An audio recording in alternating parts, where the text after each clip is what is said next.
Presented by Patanjali research एवं evidence based Ayurvedic औषधियाँ। राजस्थान के करौली में हुई सांप्रदायिक हिंसा और अलवर के राजगढ़ में तोड़े गए 300 साल पुराने मंदिर को लेकर सियासत अपने शीर्ष पर है।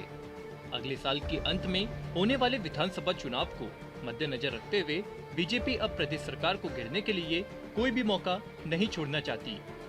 बीजेपी नेताओं द्वारा राजस्थान के मुख्यमंत्री अशोक गहलोत की मुगलों से तुलना करने वाले बयान पर अब कांग्रेस ने पलटवार किया है। गहलोत सरकार में खाद्य मंत्री प्रताप सिंह खाचरियावास ने बीजेपी प्रदेश अध्यक्ष सतीश पूनिया द्वारा मुख्यमंत्री अशोक गहलोत की तुलना अंतिम मुगल शासक बहादुर शाह जफर से किए जाने पर निशाना साधा है। खाचरियावास ने कहा कि बीजेपी प्रदेश अध्यक्ष का दिमाग ठिकाने पर नहीं है। उन्हें पढ़ना चाहिए कि बहादुर शाह जफर दिल्ली के वह बादशाह थे जिनके पूरे खानदान को अंग्रेजों ने तोपों के सामने बांधकर उड़ा दिया था। आखिर क्या है पूरा मामला, जानने के लिए देखिए इस खास रिपोर्ट को। ये है टॉक्स न्यूज नेटवर्क और आप देख रहे हैं पॉलिटॉक्स, राजनीति का कच्चा चिट्ठा। आपको बता दें, करौली में हुए सांप्रदायिक दंगों और अलवर में मंदिर तोड़ने के बाद गरमाई राजनीति अब भी शांत होने का नाम नहीं ले रही है। इसी कड़ी में रविवार को भोपाल पहुंचे भाजपा प्रदेश अध्यक्ष सतीश पूनिया ने कहा कि अशोक गहलोत राजस्थान में कांग्रेस के लिए बहादुर शाह जफर साबित होंगे। पूनिया ने आगे कहा कि राजस्थान में करौली की घटना हुई है। लगातार सांप्रदायिक तरीके से कांग्रेस पार्टी ने वोट बैंक तुष्टीकरण करने के काम किए। रामनवमी और हिंदू नववर्ष पर जुलूस पर रोक लगाई। 17 जिलों में धारा 144 थोपी। बीजेपी पार्टी और सामाजिक संगठनों के कार्यकर्ताओं को पाबंद किया गया।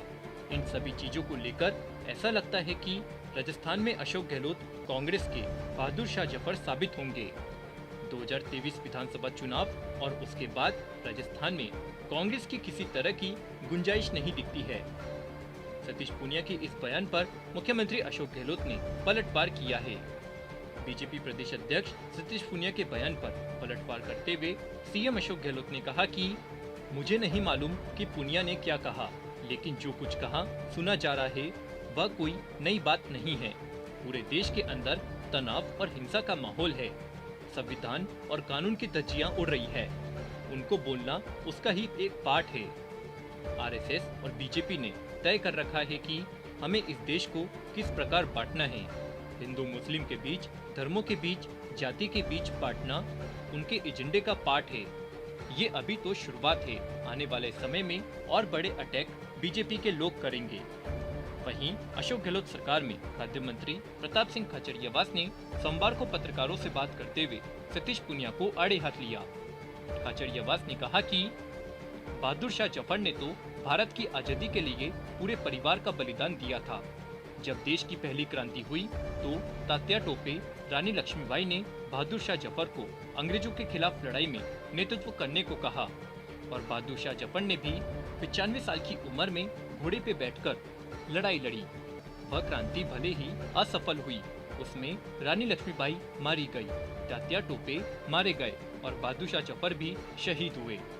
आज बहादुर शाह जफर की फैमिली का कोई भी सदस्य दिल्ली में इसलिए नजर नहीं आता क्योंकि उनकी संतानों को अंग्रेजों ने तोपों से बांधकर उड़ा दिया था।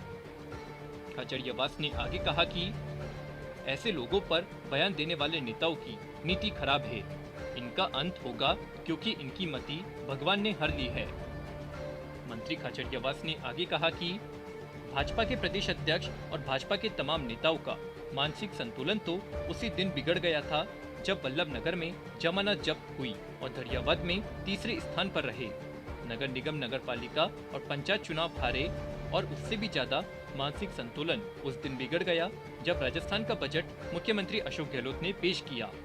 अब तो बीजेपी के नेता केवल हमें गालियां नहीं दे रहे हैं और बाकी उसके अलावा कोई कमी नहीं छोड़ रहे हैं। पॉलिटॉक्स ब्यूरो, जयपुर। ये है टॉक्स न्यूज नेटवर्क और आप देख रहे हैं पॉलिटॉक्स, राजनीति का कच्चा चिट्ठा।